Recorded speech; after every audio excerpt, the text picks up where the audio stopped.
انت شفت موت ال 19 بنت اللي توفوا في الحادثه دي. ربنا يا رب يرحمهم ويجعلهم من اهل الفردوس الاعلى. بس في حاجه انا عايز اقول لك عليها.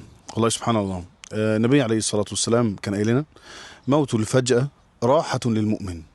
هم كانوا رايحين يشتغلوا عشان يجيبوا فلوس لأهاليهم أو يصرفوا على نفسهم أو فده نوع من أنواع الشقاء. ربنا رب يكتب لهم الثواب، وربنا رب يجعلهم من أهل الفردوس الأعلى يا رب.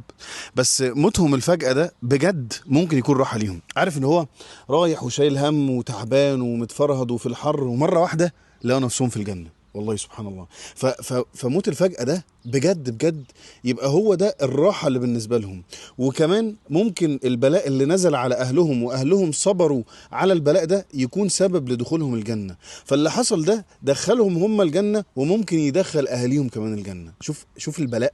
شوف البلاء لما ربنا سبحانه وتعالى يكتبه على حد ممكن يكون عامل ازاي. بس لو احنا اتصرفنا مع البلاء صح، لو احنا فهمنا قدر ربنا سبحانه وتعالى صح، لو احنا امنا ان ربنا سبحانه وتعالى ما بيعملش حاجة الا لما تكون خير لينا. ترحم على البنات دي، وربنا رب يجعلهم من اهل الفردوس الاعلى. حاجه كمان هقول لك عليها: البنات دول وهم نازلين الصبح كانوا ناويين يروحوا وبعد كده يرجعوا تاني عشان بكره وعشان بعده وعشان بعده وعشان بعده، وعشان في حاجات في دماغهم عايزين يعملوها والمستقبل وطول الامل والكلام ده كله.